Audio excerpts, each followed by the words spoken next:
The Throne Written in Blood. The Curse of Vlad Tepes.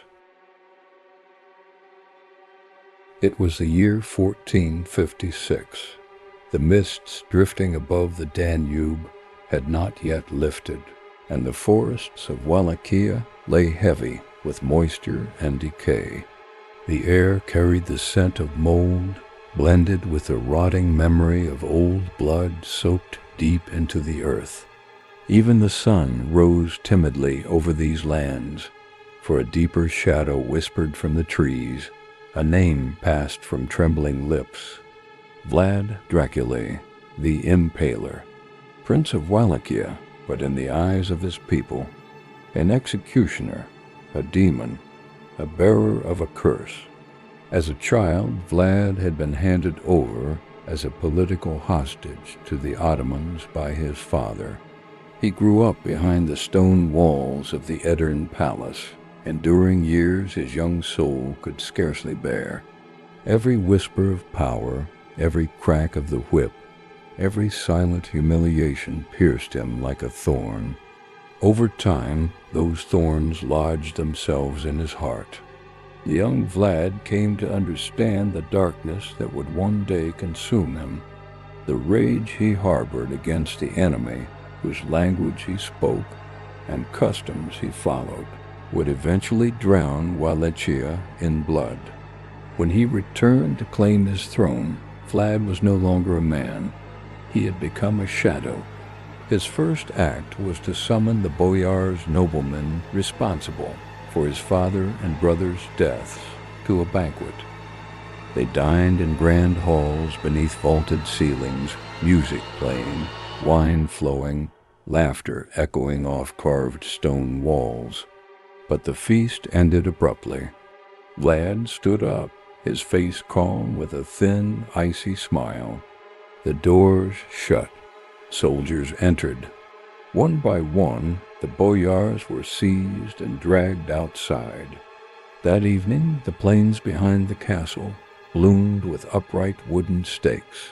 Over 200 nobles were impaled. Vlad watched them writhe. Some screamed, some wept, some still prayed. But he only sipped his wine and whispered, "Justice is served." Poenari Castle became the heart of his rule. Built atop a jagged cliff, it was not a fortress, it was a gate to hell. In those halls, Vlad did not merely plan wars. He broke souls. The screams that echoed through its dungeons at night spread through the forest like a disease. Peasants clutched their ears, but still the cries seeped into their dreams. Vlad punished not just the guilty, but those he suspected, those who hesitated, even those who were simply weak. Once, a starving man stole a piece of bread. Vlad had a stake slowly pushed through his abdomen. The stake was carefully carved, not too sharp. The goal was not to kill instantly, but to let the pain bloom over days. A master of impalement, Vlad had perfected the art of slow suffering. One day, Ottoman envoys arrived. They kept their turbans on as they approached his throne. Vlad asked why. One envoy replied, "We do not remove our turbans before the Sultan." Vlad bowed his head slightly, then lifted it with a cold smile. "Then let us make you turbans that you shall never remove." His soldiers drove stakes through their heads, turbans and all. As winter closed in, the fog thickened, and the stench of fear hung heavier than smoke. Vlad's soldiers collected taxes and punished unrest with savage creativity. A monk wrote in his journal, each stake bore a sin, but the sins served not God's justice, they served Vlad's fury. The peasantry labored under the shadow of impalement. Children learned not through tales, but through terror. One woman claimed her husband could no longer work. Vlad gave her food. She wept with gratitude. Then he brought her husband's severed head and ordered her to eat with it. She lost her mind, screaming for days before setting herself aflame at the foot of the castle. Enemies grew, allies dwindled. Vlad's gaze, once sharp with ambition, now shimmered with madness. Some claimed he walked the castle walls at night, whispering to bones in the cemetery.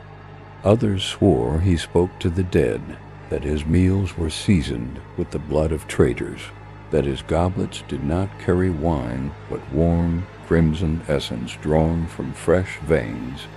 When the Ottomans crossed the border, Vlad had already prepared the path. In the Trnava forest he erected hundreds of stakes. Each carried a real human corpse, mostly enemy soldiers, but among them were traitorous locals. As the enemy army passed through, they were met with a scene from nightmares. The forest floor was drenched in the stench of rot. One soldier fell from his horse and muttered, "If this is hell, then Sadia sits on his throne here." In his final years, Vlad grew isolated. He dined alone, spoke alone, slept alone. His face had aged, yet his eyes glowed with a black fire. One night he dreamt of Edirne, of the cold cell in which he had once wept as a boy. That morning he did not wake, or so they thought. He sat on his bed, motionless. His servant assumed he was asleep, but Vlad's eyes were open, and he was smiling.